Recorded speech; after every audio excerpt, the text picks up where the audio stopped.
विधायक सचिन पायलट ने एक बार फिर से बीजेपी की पूर्ववर्ती सरकार के कथित भ्रष्टाचार की जांच की पुरजोर मांग की है, अपनी सरकार से की है। आज उन्होंने अनशन भी किया। पायलट ने एक बार फिर दोहराया कि इसकी जांच की मांग वो कई बार पहले भी कर चुके हैं और इसके लिए मुख्यमंत्री को बाकायदा पत्र भी लिख चुके हैं, लेकिन कोई एक्शन नहीं लिया गया। पायलट ने कहा कि यह हमारी विश्वसनीयता का सवाल है। हमने जनता से वादा किया था कि इस भ्रष्टाचार की जांच करेंगे, लेकिन जांच हुई नहीं। मेरा संघर्ष जारी रहेगा। अब देखने वाली कुल मिलाकर बात यह होगी कि कांग्रेस आला कमान पायलट के अनशन के बाद क्या कोई कदम उठाएगा। उधर सियासी दलों की नजर भी पायलट पर टिकी हुई है। उनका अगला कदम क्या होगा, इस पर कई तरह की चर्चाएं हैं, कई कयास लगाए जा रहे हैं। तो प्राइम डिबेट में आज इन्हीं मुद्दों पर करेंगे चर्चा। आज ये खबर किस रूप में सामने आई है, आइए छोटी सी रिपोर्ट देख लेते हैं।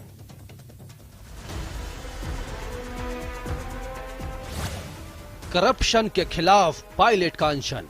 आज मैंने उस सरकार के करप्शन जो मामले थे उन पर कार्रवाई हो, इसको लेकर आज अनशन रखा है और मैं उम्मीद करता हूं कि कार्रवाई होगी।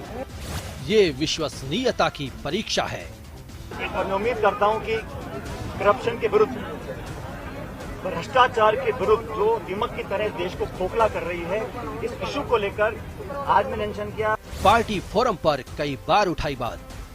अगर कोई बात संगठन की होती तो निश्चित रूप से मैं सेकेंडरी प्लेटफॉर्म पर करता, लेकिन सरकार से संबंधित मामला था और मैंने आग्रह किया। कांग्रेस बोली, लोकतंत्र में सबको अपनी बात रखने का हक। ये जो डेमोक्रेसी में हर लीडर को अपनी बात कहने का और आगे बढ़कर काम करने का अधिकार देश के संविधान ने दिया है, वो अपना काम कर रहे हैं, सरकार अपना काम कर रही है। राजेंद्र राठौड़ बोले, 4.5 साल क्यों रहे चुप। और सचिन पायलट जी राजस्थान विधानसभा के सदस्य हैं। राजस्थान विधानसभा के 5 बजट सत्र पूरे हो गए। एक शब्द अगर वो बोले होते, क्योंकि इससे बड़ा लोकतंत्र में मंच नहीं। पायलट पर सियासी दलों की नजर, आश्वासन, अनशन और सियासी टेंशन।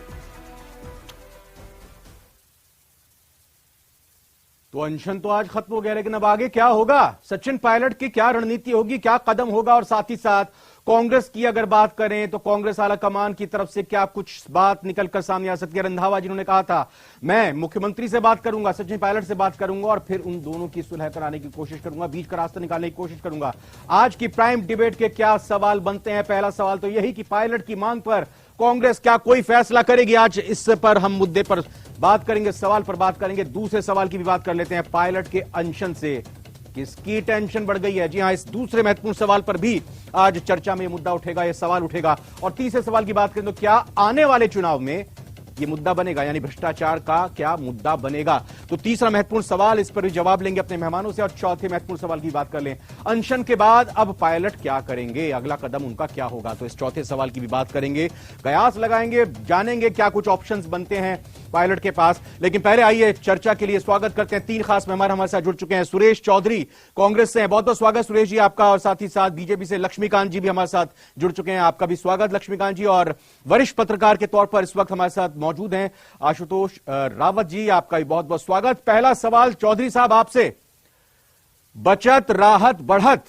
आज ये मंत्र दिया गया और कहा गया कि 24 तारीख को प्रदेश की जनता के लिए महंगाई राहत शिविर लगाया जाएगा। जरा यह बताएं कि जो भ्रष्टाचार, कथित भ्रष्टाचार की जांच की मांग जो कर रहे हैं सचिन पायलट, आज उन्होंने अनशन किया, उनकी मांग मानकर कब राहत दी जाएगी उनको। नहीं, आज जो सचिन पायलट जी ने जो एक दिवसीय अनशन किया है वो भ्रष्टाचार के खिलाफ किया है। जो पहले गवर्नमेंट थी, उस गवर्नमेंट में जो भ्रष्टाचार हुआ, तो माननीय मुख्यमंत्री जी ने, सचिन पायलट जी ने 7 पूरे प्रदेश में आंदोलन किया था। आंदोलन के तहत जनता के साथ वादा किया था और उसी वादे को आज सचिन पायलट जी याद दिला रहे हैं कि भाई वो भ्रष्टाचार का मुद्दा है। अब 6 महीने बाद में जनता के बीच जाना है, तो जनता से उस मुद्दे की बात करेंगे तो जनता से अपने से पूछेगी। इसलिए जो भ्रष्टाचार हुआ उनकी जांच होनी चाहिए, तो ये जांच की मांग है। तो मैं वही तो पूछ रहा हूं ना आपसे कि ये जांच की मांग तो है, लेकिन राहत कब दी जाएगी। सचिन पायलट की इस मांग को कब स्वीकार किया जाएगा इस मांग को? नहीं, ये माननीय मुख्यमंत्री जी के संज्ञान में डाल दिया है। पूर्व प्रभारियों के भी संज्ञान में था, हमारे हाईकमान जो है उनके भी संज्ञान में डाल दिया गया है। अब ये करना तो इस जांच का मुख्यमंत्री जी को है, तो ये तो मुख्यमंत्री जी बताएंगे कि इस जांच की रिलीफ कब देंगे।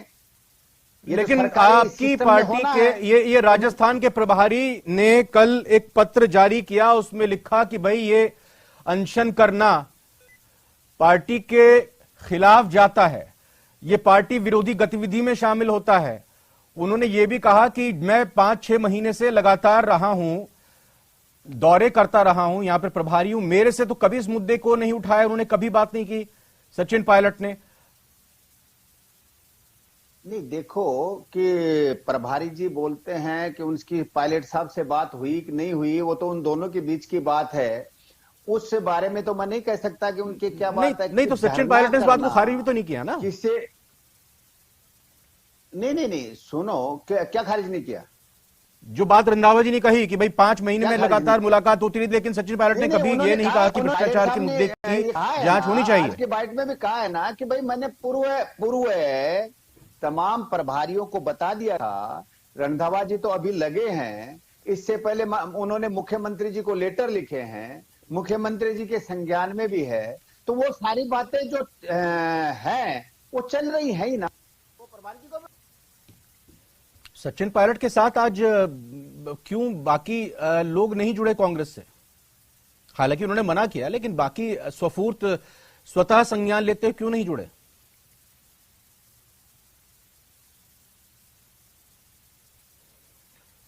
ठीक है, मैं बात करता हूं आपसे कैलाश चौधरी जी, इसका जवाब जरूर लूंगा आपसे, लेकिन मेरे साथ लगातार लक्ष्मीकांत जी भी बने हुए हैं। लक्ष्मीकांत जी, राहत है इस बात की, तसल्ली है इस बात की कि भाई आपकी सरकार जब थी उसके भ्रष्टाचार की, कथित भ्रष्टाचार की जांच की जो मांग उठ रही है उस पर कुछ अभी तक विचार नहीं हुआ है? धन्यवाद देंगे। देखिए, ये सियासी पाखंड है। ये सरकार जो थी, इसने कमीशन बनाया था सरकार आते ही, भारतीय जनता पार्टी की पूर्ववर्ती सरकार के मामलों की जांच के लिए, और वो कमीशन को हाईकोर्ट ने रद्द कर दिया था। तो ये तो बिल्कुल तथ्य सामने है ही है। लेकिन ये जो लड़ाई आपको सचिन पायलट और अशोक गहलोत के बीच में दिखती है, इसमें ना कोई भ्रष्टाचार है, ना कोई जनता के हित है। ये केवल और केवल अपने हितों की लड़ाई है। और कोई एक व्यक्ति मुख्यमंत्री बने रहना चाहता है और कोई दूसरा व्यक्ति मुख्यमंत्री बनना चाहता है, बस केवल उसकी लड़ाई है। और उसमें पिस रही है राजस्थान की जनता पिछले 4.5 साल से। ये उसी दिन से शुरू है जिस दिन से मुख्यमंत्री की शपथ राजस्थान में ली गई थी। अब ये कोई पहली घटना थोड़ी है। थोड़े दिन पहले, 4-6 महीने पहले, यही खड़के जी यहां पर्यवेक्षक बनकर आए थे। अशोक गहलोत जी के बंगले पर 100 विधायक बुलाने के बावजूद दूसरी जगह मीटिंग कर रहे थे, और वहां से जो बयान खड़के जी के खिलाफ गया, अजय माकन जी के खिलाफ गया, और अजय माकन जी तो व्यथित होकर इस्तीफा देकर चले गए अशोक गहलोत के खिलाफ। आज 4 महीने बाद वो स्थिति सचिन पायलट के खिलाफ आकर बन चुकी है। तो कांग्रेस और कांग्रेस का आला कमान एक तरीके से सरेंडर कर चुका है अशोक गहलोत जी के सामने, और वो ये समझ चुका है कि अशोक गहलोत ही के सामने ही उनको झुकना पड़ेगा। इसलिए कभी सचिन पायलट को मुख्यमंत्री बनाने का आश्वासन देते हैं, कभी अशोक गहलोत जी को राष्ट्रीय अध्यक्ष बनने का आश्वासन देते हैं। लक्ष्मीकांत जी, मुझे आप ये बताएं, जब प्रेस कॉन्फ्रेंस हुई सचिन पायलट की परसों, उन्होंने आह्वान किया अपनी प्रेस कॉन्फ्रेंस में कल कि मैं बैठूंगा अनशन पर।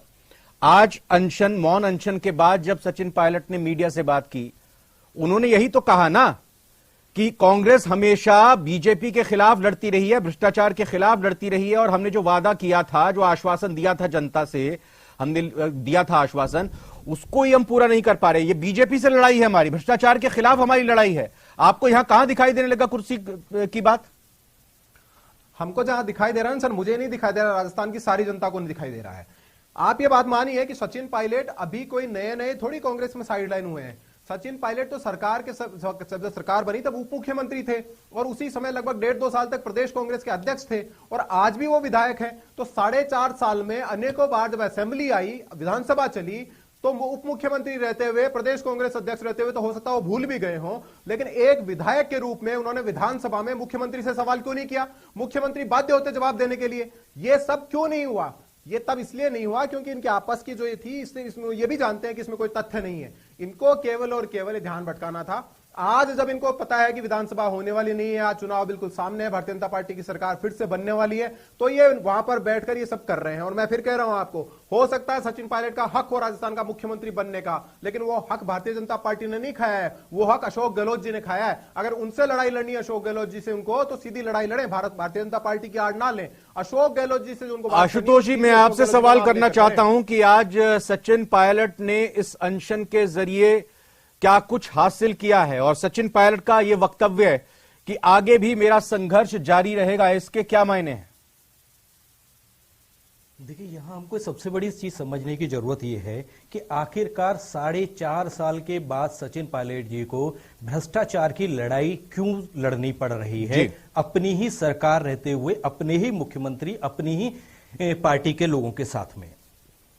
ये हम सबको पता है कि पिछले 4 साल से लगातार सचिन पायलट मुख्यमंत्री बनने के लिए हर ये इनके इन प्रकरण जो भी वो कुछ कर सकते थे, जितने विधायकों को तोड़ने की कोशिश कर सकते थे, जितने मोर्चे पर, जितने फ्रंट्स पर आकर के अशोक गहलोत जी के खिलाफ लड़ाई लड़ सकते थे, वो लगातार लड़ते रहे हैं। लेकिन कभी भी कांग्रेस हाईकमान की तरफ से उनको सिवाय आश्वासन के कभी कुछ नहीं दिया गया। मुझे लगता है कि अब शायद उनको यह समझ में आ गया है कि इस सरकार के टेन्योर में वो मुख्यमंत्री नहीं बनने वाले हैं, इसलिए उन्होंने अपना यह आखिरी दांव इस समय खेला है कि या तो मुझे मुख्यमंत्री बनाओ, अन्यथा मैं प्रदेश के अंदर अशोक गहलोत जी के खिलाफ, और दूसरा मैं कह सकता हूं कि वसुंधरा राजे की पूर्ववर्ती सरकार, मैं भाजपा की बात नहीं कर रहा हूं, मैं वसुंधरा राजे की बात कर रहा हूं, वसुंधरा राजे जी की पूर्ववर्ती सरकार के साथ में उन्होंने अशोक गहलोत जी पर हमला बोल करके अपनी इस महत्वाकांक्षा को पूरा करने की कोशिश की है कि या तो पार्टी हाईकमान इस समय दबाव में आकर के मुझे मुख्यमंत्री की कुर्सी सौंपेगा, या फिर दूसरा यह हो सकता है कि उनको पार्टी से कुछ अलग राह अपनी तय करनी पड़े, और वो अलग राह उनके लिए क्या होगी उसको भी बनाने की उन्होंने आज के अनशन के माध्यम से। क्या नजर आता है आपको, प्लान बी है क्या कुछ? बिल्कुल, अगर सचिन पायलट जैसा सुलझा हुआ, शिक्षित और समझदार राजनेता प्लान बी लेकर के नहीं चलेगा, तो वो भी जानते हैं कि कांग्रेस की सरकार रिपीट होना बहुत मुश्किल दिख रहा है वर्तमान हालातों में राजस्थान में। इसलिए उनको अगर अपनी यह महत्वाकांक्षा पूरी करनी है कि उनको प्रदेश का मुख्यमंत्री बनना है, तो उनके पास अब रास्ता यही है कि वो या तो अशोक गहलोत जी के रहते हुए अशोक गहलोत को हटा करके मुख्यमंत्री बने, या फिर एक ऐसा मोर्चा, एक नया तीसरा फ्रंट राजस्थान के अंदर खड़ा करें जो सरकार बना पाए या ना बना पाए, लेकिन कम से कम प्रदेश के अंदर एक ऐसा माहौल खराब कर पाए जो त्रिशंकु विधानसभा की स्थिति ला पाए, और जहां पर वो अपना आला कमान की आप बात कर रहे हैं, आप जरा उसका भी आप संज्ञान लें। हम भी जरा एक बार फिर से रिकॉल करें जो जयराम रमेश की तरफ से लेटर जारी किया गया कि बहुत अच्छी अच्छी योजनाएं मौजूदा मुख्यमंत्री की सरकार लेकर आई है, और कांग्रेस इन्हीं मुद्दों के साथ, इन्हीं योजनाओं के सहारे, इन्हीं कामों के सहारे राजस्थान सरकार के जनता के दरवाजे पर जाएगी वोट मांगने के लिए। तो इसका तो संदेश साफ है, इसका मतलब तो। और रंधावा जी ने साफ कर दिया कि इस तरह के अनशन जो है पार्टी विरोधी गतिविधि में होते हैं, तो फिर अब आला कमान से तो उम्मीद है क्या अभी भी? नहीं, मुझे नहीं लगता, मेरा व्यक्तिगत मत यह है कि मुझे नहीं लगता कि कांग्रेस आला कमान कोई बड़ा निर्णय इस मामले पर लेगा, क्योंकि सचिन पायलट जी एक एग्जाम्पल देख चुके हैं कि अशोक गहलोत जी ने जो किया उसके बावजूद भी पार्टी ने उनके आगे सरेंडर किया और कोई कार्रवाई नहीं की। इससे मुझे लगता है कि यह संदेश सचिन पायलट भी समझ रहे हैं कि मेरे खिलाफ भी कोई बड़ी कार्रवाई नहीं होगी, क्योंकि निश्चित तौर पर राजस्थान के अंदर, कांग्रेस के अंदर सचिन पायलट एक बड़ा चेहरा है, एक बड़ी वोट परसेंटेज वाली कास्ट को का रिप्रेजेंटेशन वो करते हैं। इसलिए मुझे लगता है कि उन्होंने ये गेम शायद इसीलिए खेला है कि उनको कांग्रेस आला कमान की तरफ से किसी सख्त निर्णय की उम्मीद नहीं है। सुरेश चौधरी साहब, ये बताएं कि क्या गैर कांग्रेसी सरकार के कथित भ्रष्टाचार की जांच की मांग करना, उस पर कार्रवाई करना अनुशासनहीनता माना जाता है क्या? नहीं, भ्रष्टाचार के लिए मांग करना का क्या क्या अपराध है? करना चाहिए भाई। हम स्वच्छ शासन देने की बात कर रहे हैं, हमारे मुख्यमंत्री जी रोज कहते हैं, तो हम किसी सरकार में भ्रष्टाचार हुआ है उसमें हमारी पार्टी के पूर्व प्रदेश अध्यक्ष रहे हैं, पूर्व उप मुख्यमंत्री रहे हैं, वर्तमान विधायक हैं, उन्होंने सड़क पे संघर्ष किया राजस्थान में, उनके संघर्ष और मैं उनके अध्यक्षीय काल में हमारी गवर्नमेंट बनी है। तो उस गवर्नमेंट में जो जनता के सामने सचिन पायलट जी और अशोक गहलोत जी ने वादे किए हैं, उस वादे को याद दिलाना, उनकी जांच कराना, उन पे बात करना। तो आज सचिन पायलट जी को अकेला क्यों छोड़ दिया? कोई आया क्यों नहीं उनके पास? नहीं, सचिन पायलट जी ने आज पहले ही घोषणा कर दी थी कि किसी भी विधायक को या किसी भी जनप्रतिनिधि चुने हुए को किसी को नहीं आना है। उन्होंने पहले घोषणा की थी। इसलिए आम लोग, आम कांग्रेसी या आम जनता सब थे, तो वो सब बैठे थे। अनशन था, अनशन हुआ, अनशन के बाद में उन्होंने बाइट भी दी है, वो भी आपने सुनी है। और उन्होंने अपने पहले प्रेस कॉन्फ्रेंस में कब कब मुख्यमंत्री जी को लेटर लिखा, किन किन को मैंने कहा, क्या क्या किया, वो सारा विवरण दिया था, उन्होंने सब कुछ बताया था। तो इसलिए इसमें कोई ऐसी बात नहीं है कि कहीं भ्रष्टाचार होगा। चौधरी साहब जी, ईमानदारी से बताइएगा, देखिए राजस्थान की जनता, राजस्थान का वोटर बहुत ही समझदार है। ये जो पूरा प्रकरण चल रहा है, इससे फायदा होगा पार्टी को? नहीं, अब हमको पार्टी विरोधी गतिविधि कुछ होया ही नहीं। पार्टी के विरोध की क्या बात हुई? एक शब्द ही नहीं बोला, किसी ने नहीं बोला। मौन था, सचिन पायलट जी वहां बैठे, 11 से 4 बैठे, तो पार्टी विरोधी बात कहाँ की है? हम भ्रष्टाचार के विरोध की बात कर रहे हैं। भ्रष्टाचार किया है तो उजागर होना चाहिए। ये रंधावा जी ने जो लिखा ना पत्र, उसमें पत्र में लिखा उन्होंने कि अनशन जो है आपका पार्टी के हितों के खिलाफ है और पार्टी विरोधी गतिविधियों में ये आता है। तो फिर ये ऐसा क्यों लिखा गया उनकी तरफ से, पत्र क्यों जारी किया गया? नहीं, देखो रंधावा जी हमारे प्रभारी हैं, मैं उनकी बात का जवाब दूं, मैं इतना बड़ा लीडर नहीं हूं। रंधावा जी की बात का जवाब, या रंधावा जी तो महामंत्री हैं, वो प्रदेश के प्रभारी महामंत्री हैं, उसके बारे में तो रंधावा जी बताएंगे।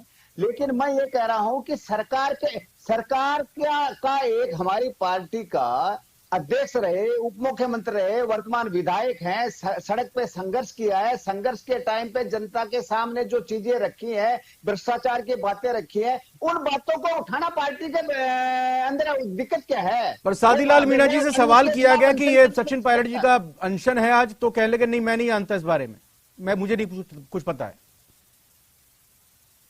नहीं, किसने कहा? स्वास्थ्य मंत्री ने, प्रसादी लाल मीणा का जी तो सबको पता है। नहीं, प्रसादी लाल मीणा जी ने वो क्यों पल्ला झाड़ रहे हैं? तो अखबारों में भी आ रहा है, सब आ रहा है, प्रेस कॉन्फ्रेंस भी हो रहे हैं, सचिन जी ने वो क्यों अनजान बन रहे हैं? सब कुछ दिया है। अब ये तो प्रसाद लाल जी हैं, वो अनजान क्यों बन रहे हैं फिर? नहीं, प्रसादी लाल जी तो अनजान क्यों बन रहे हैं, तो इस बारे में तो प्रसादी लाल जी बताए। भाई, ये अनशन तो सचिन पायलट जी ने प्रेस कॉन्फ्रेंस करके, उसमें समय दे के, अखबार सारी चीजों में, सारा मीडिया में आ रहा है, सब कुछ आ रहा है, तो सबको पता है। अगर पता नहीं होता तो जनता कैसे आती? इसलिए सबको पता ही है, और ये प्रसादी लाल जी को पता होना भी चाहिए, क्योंकि वो भी तो मंत्री हैं यहाँ सरकार के, तो सबको पता, तो उनको क्यों नहीं पता होगा? अब वो मना क्यों कर रहे हैं, इसके बारे में तो प्रसादी लाल जी बता सकते हैं। आशुतोष जी, क्या विकल्प हैं अब आगे? क्या विकल्प नजर आते हैं, क्या रणनीति नजर आती है यहां सचिन पायलट की? देखिए, मेरे हिसाब से मुझे लगता है कि सचिन पायलट अब आला कमान के निर्णय का इंतजार करेंगे कि आला कमान क्या निर्णय लेता है। हालांकि यहां यह जानना भी रोचक होगा कि इस समय आला कमान राहुल गांधी और प्रियंका गांधी वायनाड में बिजी हैं। ऐसे में वो तुरंत कोई निर्णय लेंगे, इस बात की संभावना भी बहुत कम नजर आती है। लेकिन सचिन पायलट इंतजार करेंगे कि आला कमान क्या निर्णय लेता है और उसके हिसाब से अपनी आगे की रणनीति तय करेंगे। हालांकि जैसा कि लग रहा है कि कोई बहुत सख्त कार्रवाई उनके खिलाफ नहीं होने वाली है, इसलिए वो हो सकता है, जैसा कि उन्होंने अपनी प्रेस कॉन्फ्रेंस में भी कहा था, कि ये 1 दिन का अनशन से मैं शुरुआत कर रहा हूं, आगे इस लड़ाई को और लड़ूंगा। हो सकता है भ्रष्टाचार के मुद्दे पर वो और लड़ाई आगे लड़ना चाहें, क्योंकि एक तरफ अशोक गहलोत सरकार जहां अपने विकास कार्यों के नाम पर जनता के बीच में जाकर के वोट मांगना चाहती है, वहीं मुझे लगता है कि सचिन पायलट इस समय भ्रष्टाचार के मुद्दे पर लड़ाई लड़के अपने लिए एक ऐसा जो वैक्यूम राजस्थान की राजनीति में है, उस वैक्यूम में अपनी पोजीशनिंग करना चाह रहे हैं कि अगली जो 4-5-6 महीने हैं उसके अंदर वो राजस्थान की जनता के अंदर कि मैं भ्रष्टाचार के खिलाफ लड़ने वाला एक राजनेता हूं, ऐसी अपनी छवि सुदृढ़ करना चाह रहे हैं। इसलिए मुझे लगता है कि वो भ्रष्टाचार के खिलाफ और भी कई मंचों पर आगे, लेकिन वहां दूसरी तरफ बचत राहत बढ़त का, जैसे मैंने शुरू में भी कहा कि नारा दिया गया और फिर कल एक कैबिनेट मीटिंग भी है, इसको किस रूप में जोड़कर देखा जाए, क्योंकि कोई जिक्र नहीं किया गया। सरकार की तरफ से, क्योंकि जब रंधावा जी ने बोल दिया वो अपनी बात बहुत है, मायने रखती है, लेकिन उस दौरान ये दो बड़ी डेवलपमेंट जो है, कल एक कैबिनेट मीटिंग होनी है, फिर दूसरी तरफ आज ये एक ऐलान किया गया कि भाई हम राहत महंगाई से दे रहे हैं, उसको लेकर शिविर लगाए जाएंगे। तो क्या इसको कुछ कनेक्शन है, कुछ रखी जा सकती है, फिर ये माने कि बस जो सरकार है वो उसको जो फोकस है वो अपने काम पर है, लोगों को राहत देने पर है, नहीं, वो नहीं देखने की बात क्या हो रहा है? नहीं रविंद्र जी, मुझे यहां लग रहा है कि अशोक गहलोत सरकार इस समय में जानबूझ करके इस तरह की कार्रवाई, इस तरह के काम कर रही है। वो ये अशोक गहलोत ये दिखाना चाह रहे हैं कि मैं बिल्कुल कॉन्फिडेंस हूं और हमको ये सचिन पायलट के आज के इस कार्यक्रम से कोई प्रभाव नहीं पड़ रहा है। यह दिखाने के लिए मुझे लगता है कि गहलोत साहब आज की तारीख, आज के ही दिन उन्होंने आज यह वीडियो कॉन्फ्रेंसिंग के जरिए लोगों से बात की, वो आज का दिन ही उसके लिए इसलिए चूज किया गया कि वो डाइल्यूट करना चाहते थे सचिन पायलट के इस कार्यक्रम को, इसलिए उन्होंने आज के दिन का कार्यक्रम किया। और कल जो सीएमआर पर उन्होंने जो मीटिंग कैबिनेट की रखी है, शायद वो इसके माध्यम से भी यह संदेश देना चाह रहे हैं कि मैं किसी भी तरह की हड़बड़ाहट और घबराहट में नहीं हूं, सचिन पायलट की कार्रवाई से मुझे कोई प्रभाव नहीं पड़ रहा है, कोई फर्क नहीं पड़ रहा है। और वो आला कमान को भी शायद ये दिखाना चाहते हैं कि सचिन पायलट जी की वजह से उनकी राजनीति पर और उनकी सरकार पर कोई प्रभाव नहीं पड़ रहा है। सुरेश चौधरी जी, बतौर वरिष्ठ पत्रकार जो एनालिसिस किया है ये अभी आशुतोष जी ने, इस पर आपका क्या जवाब है? नहीं, मैं ये कह रहा हूं कि सचिन पायलट जी ने कहां कांग्रेस विरोधी बात की, कहां हमारी सरकार की उपलब्धियों के विरोध में बात की। सचिन पायलट जी भ्रष्टाचार के खिलाफ संघर्ष कर रहे हैं, कर भी रहे हैं, आगे भी जारी रखेंगे। और हमारी पार्टी के अंदर जिस व्यक्ति ने 6 साल अध्यक्ष के रूप में मेहनत की, उस पर सांसद के रूप में मेहनत की, केंद्रीय मंत्री भी रहे, तो सड़क पे लक्ष्मीकांत जी, एक सवाल आपसे मेरा यह है कि हनुमान बेनीवाल लगातार ऑफर दे रहे हैं, कह रहे हैं कि यहाँ कांग्रेस में कुछ नहीं मिलेगा, आप आ जाइए, मिलकर हम तीसरा धड़ा बनाते हैं, बीजेपी कांग्रेस दोनों पर हम भारी पड़ेंगे। देखिए रविंद्र जी, किसने कहा? देखिए रविंद्र जी, हनुमान बेनीवाल क्या कहते हैं या सचिन पायलट क्या कह रहे हैं, अशोक गहलोत क्या कह रहे हैं, हमें उससे कोई फर्क नहीं पड़ता। हम तो अपनी तैयारी के साथ चुनाव में जाएंगे, 365 दिन तो जनता के बीच में रहकर हमने जनता की आवाज उठाई, उसके दम पर जाएंगे। लेकिन मेरा एक सवाल सचिन पायलट जैसी है, आपने कहा कि जो भारतीय जनता पार्टी के शासन में कथित भ्रष्टाचार हुआ उसके खिलाफ वो अनशन पर बैठे हैं और इसलिए जनता के इश्यू को उठा रहे हैं। तो क्या सचिन पायलट प्रदेश कांग्रेस के अध्यक्ष रहते हुए जो वादे जनता से करके आए थे कि हम एक बिल्कुल पारदर्शी सरकार देंगे, और उनकी सरकार बनने के बाद जिस तरह का भ्रष्टाचार हुआ, पर्यटन मंत्री ने पीडब्ल्यूडी मंत्री के ऊपर भ्रष्टाचार का आरोप लगाया, भरत सिंह ने खान मंत्री के ऊपर भ्रष्टाचार का आरोप लगाया, कई सारे एमएलए ने दूसरे मंत्रियों के ऊपर भ्रष्टाचार के आरोप लगाए। ट्रांसपेरेंसी इंटरनेशनल की रिपोर्ट कहती है कि आज देश में भ्रष्टाचार के मामले में राजस्थान नंबर 1 पर है। तो क्या सचिन पायलट उस पर कुछ नहीं बोलेंगे? क्या उनकी जिम्मेदारी उस पर कुछ भी नहीं है? तो सरकार, मैं फिर आपको पहली लाइन से कह रहा हूं, ना सचिन पायलट और ना अशोक गहलोत, इन दोनों का ही। सुरेश जी, एक जवाब आपसे लूंगा जरूर, आप भी चाहेंगे इस पर जवाब देना जो सरकार पर यहां सवाल उठाए अभी लक्ष्मीकांत जी जो बात कर रहे हैं? देखो, मैं कह रहा हूं, भारद्वाज जी कुछ भी कहे, सचिन पायलट ने चुना है कि मैं भ्रष्टाचार के खिलाफ लड़ाई लड़ूंगा। तो सर, वो जो राजेंद्र कुंडा बोल रहे हैं उस पर क्यों नहीं बोल रहे हो? ठीक है, एक मिनट लक्ष्मीकांत जी, आपका सवाल पहुंचा ना वहां तक, रुकिए। भ्रष्टाचार के खिलाफ लड़ाई लड़ रहे हैं। अब वो भ्रष्टाचार कौन करता है, कोई भी करे, राजस्थान के अंदर सचिन पायलट भ्रष्टाचार के खिलाफ लड़ाई लड़ रहे हैं, उसमें कोई भी भ्रष्टाचार करे, सबके खिलाफ लड़ाई, इस लड़ाई को वो जारी रखी। राजेंद्र कुंडा ने जो वो कहा उसके खिलाफ भी, शांति धारीवाल के खिलाफ भी लड़ेंगे ना? मतलब मैं कह रहा हूं भाई साहब, सुन लो आप आराम से। प्रमोद जैन भाया के खिलाफ भी लड़ेंगे ना? मतलब भरत सिंह जी ने कहा उनको भ्रष्टाचारी। आप नाम क्यों ले रहे हैं? मैं ले रहा हूं क्योंकि आपके नेता। मैं एक जरा आखिरी में टिप्पणी ले लेता हूं, वरिष्ठ पत्रकार हमारे साथ आशुतोष बने हुए, और सवाल का जवाब भी यहां पर नीचे आएगा कि भाई जो आज का सवाल था प्राइम डिबेट का, उसमें कितना परसेंटेज जवाब आया हाँ में और ना में। दरअसल ये बताइए मेरे को आशुतोष जी, क्या भ्रष्टाचार मुद्दा बनेगा इस चुनाव में? अभी बहुत दिन है, बनेगा क्या? देखिए, अशोक गहलोत जी नहीं चाहेंगे कि भ्रष्टाचार मुद्दा बने, भारतीय जनता पार्टी भी नहीं चाहेगी कि भ्रष्टाचार मुद्दा बने, क्योंकि मेरा मानना यह है कि अशोक गहलोत सरकार अपनी योजनाओं को लेकर के चुनाव में जाना चाहेगी, और भारतीय जनता पार्टी के लिए पास एक स्वाभाविक बढ़त राजस्थान में है, इसलिए वो उसी मुद्दे के साथ में अपनी स्वाभाविक बढ़त के साथ में चुनाव में जाना चाहेगी। लेकिन सचिन पायलट भ्रष्टाचार को मुद्दा बनाना चाहेंगे, क्योंकि अगर उनको प्लान बी एक्टिवेट करना पड़ा, अगर उनको कांग्रेस छोड़कर कहीं कुछ दूसरा रास्ता चुनना पड़ा, तो वो एक ऐसे राजनेता के तौर पर स्थापित हो आप जो भ्रष्टाचार बिल्कुल, के आप खिलाफ तीनों का मैं लड़ रहे हैं। धन्यवाद दूं। उससे पहले जो प्राइम इसलिए डिबेट का प्राइम सवाल लगातार नीचे आपके फ्लैश हो रहा है कि क्या कांग्रेस पायलट की मांग को मानेगी, इसको लेकर बड़ी संख्या में जवाब हमारे पास, और 63%, 63% लोगों का कहना है, ये मानना है, वो ये उम्मीद लगाए हुए हैं कि हां कांग्रेस की आलाकमान मानेगी सचिन पायलट की बात को, और नहीं में जवाब 37% ने दिया है। आशुतोष जी आपका बहुत बहुत शुक्रिया, साथ ही साथ सुरेश जी आपका धन्यवाद, और लक्ष्मीकांत जी आपका बहुत बहुत शुक्रिया प्राइम डिबेट में आज हमारे साथ जुड़े। फिलहाल एक छोटे से ब्रेक का